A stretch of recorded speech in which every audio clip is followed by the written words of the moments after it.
On this episode of AV Week, we talk about NAB, the National Association of Broadcasters. Annual show was this week in Vegas. Also, what other shows the AV community should be going to, and sustainability and AV. All that and more. Next on AV Week. The network for the AV industry. What are you listening to? This is AV. This is AVNation. This is AVNation. This is AV Week, episode 558, recorded Friday, April 29th, 2022. Tech Savvy. Support for AVNation is brought to you by Sennheiser. This is AV Week, our weekly wrap-up of audio, visual news, and information. My name is Tim Albright. I am your host. I think I'm going to call this episode California Women, because that's who I have on this show. First and foremost, Corey Schaefer. She's from QSC. Welcome, ma'am. Hey, good to be here. Good to see you. Also with us is Tammy Fuqua. Tammy is from ATEM. Welcome, ma'am. Thank you. Thanks for having me. And I've hung out with Tammy more in Vegas than I have any other place this year. We'll talk about that in a second. A couple of housekeeping things. My buddy Bradford Ben will be hosting for me next Friday because I will be on my way to Barcelona and ISE. That is not to rub it in anybody's face that's not going, but that is where we're headed. And I will see you there. I will see you there. I'm jealous. A bunch of folks will see there, and we'll be doing some stuff from the show floor as well. So check that out. Also, Infocom comes shortly on the heels of that. If you are an AV user, go by the website avnation.tv and sign up for the host of parties that we're doing. One is our AVNation Infused party, which is all about the AV user. That is on Tuesday, I believe from 6 to 8 at the Ice Bar in Las Vegas. And then, of course, the AVNation Tweet Up from 4 to 6 in the West Hall. Speaking of the West Hall, speaking of the LVC, speaking of Las Vegas, NAB was this week, National Association of Broadcasters from Las Vegas. That is where I saw and got to hang out with Tammy. Corey, we'll start with you on this. Your husband was out there with his company. A number of folks was out there. I will also say QSC was out in Vegas for a different show, CinemaCon, and I do want to kind of touch on that at the end here. But Corey, from the first part here in NAB, what can the industry learn, the AV side, what can they learn from the folks at NAB? I feel like what our industry can learn from the broadcast industry as a whole, is how I'm looking at it, is I think we've really learned over the last couple of years that what we're doing in Pro AV is broadcast, and it's happening in every element of our industry, right? Whether you're a house of worship, whether you're a large enterprise customer, whether you're education, the technologies and the what is done in broadcast is exactly what we now need to do in Pro AV. And even moving forward, out of the pandemic, we're still going to have events that we want to quote broadcast. So I think that what we can learn is that we are in the broadcast industry in Pro AV, is how I look at it. So all the technologies launched at NAB, I mean, we're really seeing encroach into everything that we do every day in Pro AV. All right. Tammy, same kind of question here is you were on the show floor, as I mentioned. A number of AV companies were there, folks that we will all see back in Vegas for Infocom, but there were some ones that weren't necessarily, and I'm not trying to sell for the Infocom show, but there were some that I could see, you might want to stick to that, stay right there, right, until June. What do you think that we can learn from the show? Yeah, well, much like Corey says, I mean, I'll echo a lot of that. I mean, the two worlds are kind of colliding. So we're seeing that crossover. But yeah, I think that we could all learn a bit from, the broadcasting world. I mean, A10 isn't always known for our broadcasting products, but now that those worlds are starting to come together, especially like in the house of worship and education, we do have these kind of smaller components that will help those organizations be able to come into that streaming and broadcasting world that maybe they wouldn't have had the chance to do before. So like we have a couple of products that would actually fit for that, amateur broadcaster or amateur broadcaster, to be able to do that. I've seen that in my own little church where, we never did any broadcasting. Now we rely on our streaming. So, and that's a place I would have never thought of coming into, but now with the pandemic, we were forced into it. So, and now we're learning more about how we could do these types of broadcasts. And we've been watching in broadcast, whether it's an election night or whatever, the real use of these technologies, right? The touch screens, the drawing on things, the flipping, the blah, blah, that has got to be brought into our day to day in corporate enterprise, higher ed, et cetera, because we really are streaming to those that aren't there in person. And it's really important that we can deliver this kind of fun experience for those on the far end as well as those in person. Yeah, because, with technology, the way that, society is now, I almost feel like if it's not technically savvy, I'm like, oh, well, let me go over here and check out, this person's technology, only because I tend to be a technology person. But even my friends, we're all kind of tech savvy now. So you have to bring that into, every aspect of life now.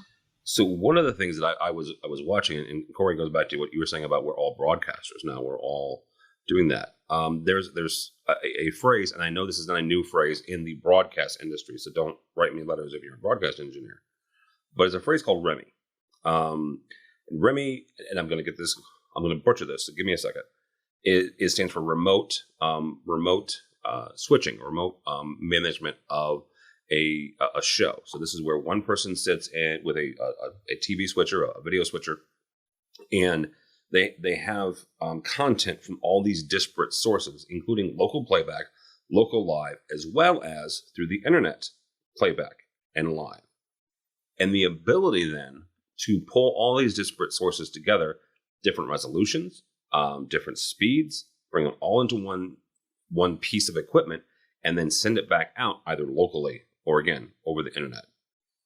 Looking at stuff like that either gives me hope for AV over IP, or scares the bejesus out of me for AV over IP, because here's a system and here's a group of people who know video like the back of their hand, right?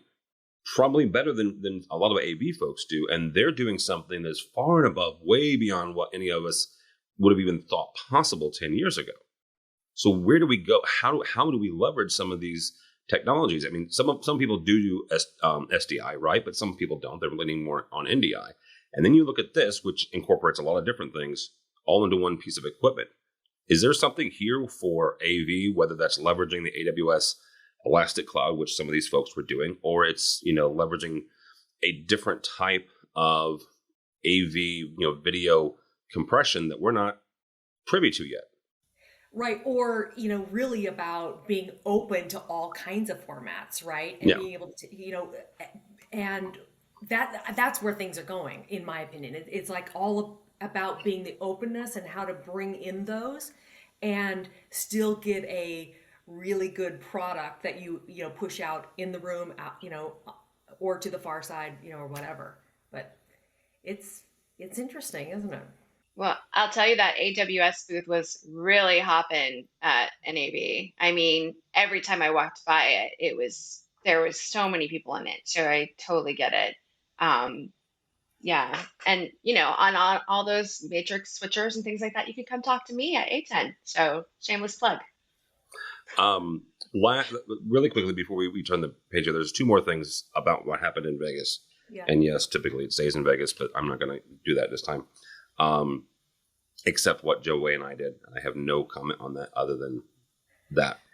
Now I'm intrigued. The show, you were with us one of the nights. So the show itself released their numbers, 55,000. Now, for those of us in AV that have been used to going to Infocom, 55,000 seems like a lot, right? That is more than I believe any Infocom has hit historically. For context, though, National Association of Broadcasters, NAB, has typically been around 100,000. So while not a huge failure, right? Not from a number standpoint, but certainly not to where it was pre-pandemic. Corey, you've been going to these shows for a number of years. Same with you, with Tammy. We'll start with you, Corey. What does that say? What does that say about the trade shows in general? What does that say as we're trying to ramp up for both ISE in a week from now and Infocom basically 5 weeks from now? Yeah, I think from a manufacturer's point of view, we have found other ways to reach the client, right? So even if you're doing new product announcements or, you've got some really hot news, we have a variety of ways to reach the client now because we had to adapt. And I think that's really, really good. And so that just means because we've had other ways, we've adapted in reaching customers in other ways. We don't have to do trade shows like we've always done them. And also, not everybody has released their whole team for open travel again either. I mean, I've noticed as I plan for ISE on who's going to be there, et cetera, many companies have not gotten the green light go on travel. There are companies being very conservative, before they have their employees hit travel again. So I think it's just kind of a mixture of things. And I think that also, company or people that might go to NAB also have other options coming up because shortly after NAB is the ISE show. And then we've also got, of course, Infocom coming June 8th, but the week before Infocom is the NAMP show too. I mean, so What happened is a lot of the trade shows got condensed together and organizations are kind of saying, pick which one you'd like to attend, but you're not going to do all of them like companies may be allowed previously. So I think, the trade shows condensing with us finding ways to reach customers in other ways, with companies haven't released their, travel restrictions. I think we're all seeing that, but I think 55,000 is really encouraging. All right, Tammy, you and I hung out in CES. It was not 55,000. Nowhere near it. Yeah. So compare and contrast those two shows that you and I have already done this year. Well, for me, I find it interesting that in a very short period of time, we're seeing that gain in people attending shows. I mean, just in January, CES was very, very slow. Then we come up here to NAB, and while 55,000, I feel like that's good. And I am ready to go out and, talk to people and be around large crowds. Not everybody is. So I think it'll just be a slow ramp up, right? I don't think we should be discouraged by 55,000. It was a great start. And like Corey mentioned, when I'm asking people about Infocom, I'm still hearing, I'm not totally sure if I'm going because my company hasn't approved it yet. So I think we're kind of in this middle ground of kind of trying to get back into in-person events, but yet there's still that hesitation to send like full booth staffs like we used to, and still a hesitation of attendees wanting to get out and be around large groups. So, yeah, we're kind of like in this weird pause where it's like, I'm not sure if I'm going or not. So. Last thing about Vegas, and I mentioned that at the beginning, I because it was concurrent, and I don't believe it always is concurrent with NAB. Corey can correct me on that, but Joey and I did go over to CinemaCon on Wednesday. Got to hang out with some fabulous people from QSC who had a booth, right? So you guys had a booth at CinemaCon. CinemaCon is all about the theaters, the movie theater organizations, and the people who own the movie theaters. A lot of releases were announced that week. We got to see, or folks got to see, extended previews. Some celebrities were in town. I was in trouble with my daughter because I couldn't track down Timothée Chalamet. I think I said his name right. I'm not quite sure. I just know the kid was in Dune. So that's about the extent of it. But Corey, what other shows? I mean, you guys show up at CinemaCon because a lot of theaters, you leverage QSC. Mm-hmm. For the audio. What other shows should folks be looking at, either to attend, to exhibit, or to go to gain insight on their customer? Gosh, well, I don't know what others should do, but there's so many of these vertical specific shows. Like CinemaCon is all about cinema, which is really fun to just fully immerse yourself in that particular vertical. And we have others like that, like Educause.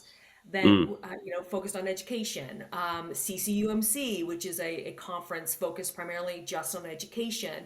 And when you go to shows that are really specific in a particular vertical, you fully get immersed. And I think it's an opportunity to get a greater understanding of that vertical versus, Infocom hits a variety of verticals, and you have, your solution may not fit every single vertical of those, attending, a broader show like that.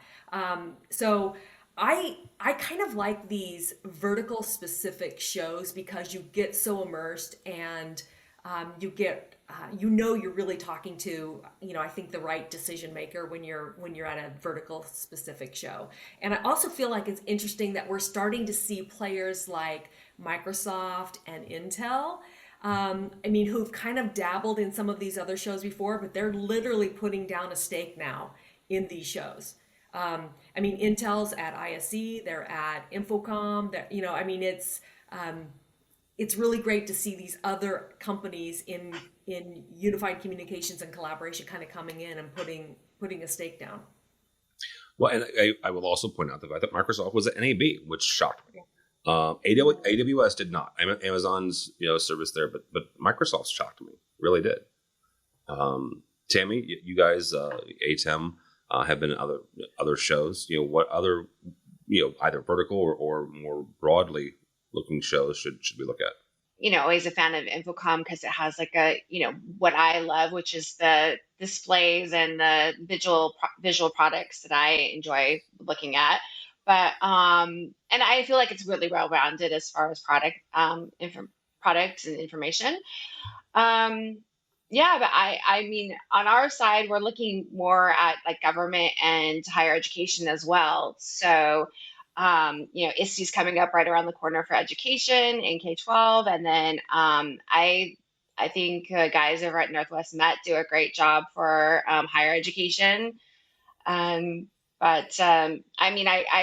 tend to be kind of like my big national show is Infocom, and then more regional shows to build business in my region. So that's how I approach it. But I guess it just depends on what the person that is attending these shows is looking for, because there's so many of them now. Yeah, absolutely. I mentioned this. I know I mentioned it when I came back, and I've written a couple articles. I also went to Enterprise Connect this year for the first time, and that was a neat show and a neat experience from kind of the IT manager, the call center. That was 100% an enterprise show, so that was kind of neat. Yeah, I've went to Enterprise Connect a few years in a row, and I can tell you that we kind of needed to, at QSC anyway, we needed to learn, because we come from the Pro AV side, right, into a show like that. We really had to kind of learn how to adjust our messaging for that audience, because the messaging that we might put out at Infocom was a complete miss at a show like Enterprise Connect. 100%. It's really important to know when you do choose a different show, if you're considering that, and I think we all should, as we consider it, who is the audience, and then really thinking through, does the message resonate? Yeah, absolutely. All right, we're going to have time for one more article here. It comes from our website. LG Electronics has received the highest possible rating in the MindClick Sustainability Assessment Program for Marriott as a supplier for Marriott, and they are a huge one for them. They've earned the quote-unquote leader rating for 7 consecutive years, meaning that LG Electronics is demonstrating leadership and superiority in their sustainability, both in manufacturing as well as packaging. Tammy, we'll start with you on this. How important are green initiatives when it comes to AV, and when it comes to not just the customer, the dealer, but also the user, the AV user, the tech manager? How important are these programs becoming? Well, I think they're incredibly important. Just look at our climate change over, the last 10 years, and how it's the world is changing. It might be not just in the product and packaging, but also just in behavior. Like if you have products that allow you to do remoting in instead of, oh, I have to drive down to the location, change something and drive home. It's even small things like that can make a big difference in our environment. I feel like a green initiative should be what everyone is striving for. especially in these climate changing times. So What I loved about that article, Tim, is that, first of all, I love Marriott, okay? But what I also really appreciated is, if you're a guest at Marriott, you get the notice about the towels, right? And the bedding and yet when you're a guest there, you're kind of wondering, is this just so that they can cut costs, or is it really a green initiative? And what this says about Marriott is they're looking at all areas of cutting, right? Because as a guest, when you go there and it's about the towels or the sheets, you're kind of wondering if is it just a cost savings? I think it adds more teeth when it's an initiative about all elements of their business. And it's really great. I mean, LG is such an impressive company, and it is really great to read this about them. But I think that as a guest, as a manufacturer, and as an entity like Marriott, we all need to be thinking about what is our little part in initiatives like this, because everything that we can do is going to add up, and we all must get engaged with this. And so it was great to read about that. I applaud LG, I applaud Marriott for doing it. Now they do need to get rid of the little bottles, right? Because I mean, God, I think about the amount of waste, that or those little bars of soap. Where was I? Doubletree, and I couldn't tell you what city, so don't advocate. And if you follow me on Twitter, you know exactly what that means. It was, they had gotten rid of the bottles, and it was not that Doubletree is like Four Seasons, but it's a higher end company, and it was the first time I had ever seen kind of the refillable elements in the shower that had shampoo, conditioner, body wash, right? They didn't have the soap, Tammy. It was, you either brought a loofah or you used, the washcloth. But that was the first time I had seen something like that, Let me ask a question, and it's more of an engineering question, and do not misunderstand, I am not an engineer. I know enough word to be dangerous here, kids. But I learned something recently about the difference between an ASIC chip and an FPGA chip. And I'm not beating up my fine manufacturing friends here about this, but there is a difference in the way both of those chips create heat and disperse heat. And FPGAs, and that's by and large what most of the industry uses, which is by and large why we're having issues, create more heat. They create more energy. They use more energy, number one, and they create more heat, number two. The issue there is the fact that they use more energy. So again, it goes back to the sustainability, and they create more heat, which causes the rooms to need more air conditioning. So again, second part of that. Is it going to be one of these sustainability things where we're even going to go down to the chip level, down to the board level, down to the designing level of our systems to go, you know what, this uses 10% more energy in total, right? We talk a lot about the carbon footprint, our total carbon footprint. There could be something to be said here about a total carbon footprint of a product or even of a system. Is that something we might be heading to? I hope so. I mean, we certainly have on the consumer side, right? So when you look at appliances and the like, so why wouldn't we? Some manufacturers have embraced Energy Star ratings, and so on, QSC, BIAMP, etc. So I would hope so, and I also think that, customers are going to begin to ask for it because of their own internal initiatives. Yep. Mm-hmm. Yeah, as we become more conscious of our own actions, people would probably gravitate to a product that has more sustainability. Yeah, and I will repeat that not only Bradford Ben, but also my buddy Kevin Iselli have told me for years, we are all coin operated. You make it worth a manufacturer's while. You ask for it. You demand it. We'll do it, right? I'm not a manufacturer. They'll do it.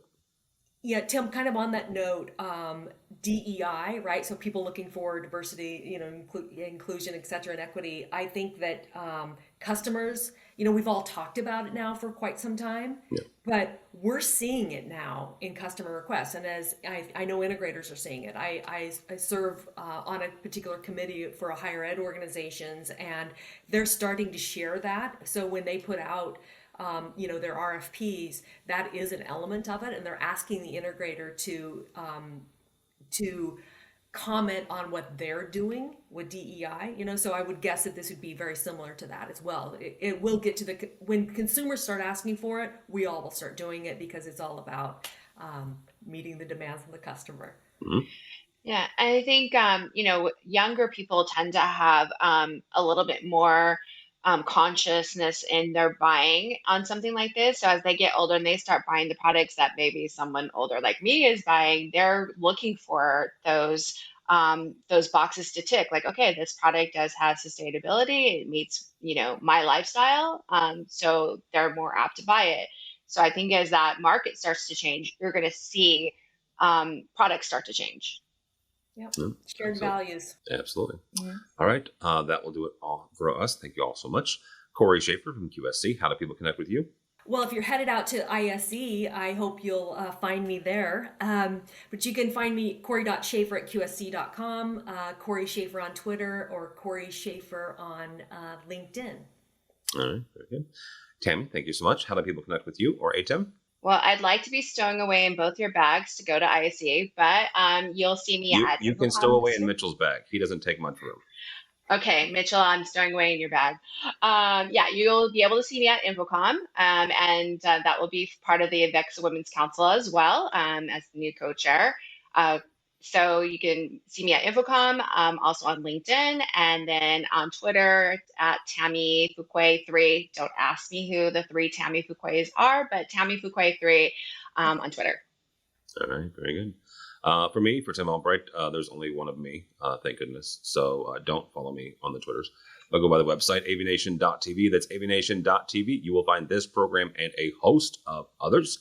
I will be going, not with Corey, but I will be with Corey in Barcelona in about a week from now, covering ISC. So you can find that coverage there. And then we will do a quick turnaround, a quick change, and head back to Vegas. And just for the record, it is not my last trip to Vegas in June. I've got at least one more for InfoComm 2022. So you can find all that and more at avnation.tv. That's avnation.tv. Thanks so much for listening. Thank you so much for watching. That's all the time we have for AV Week.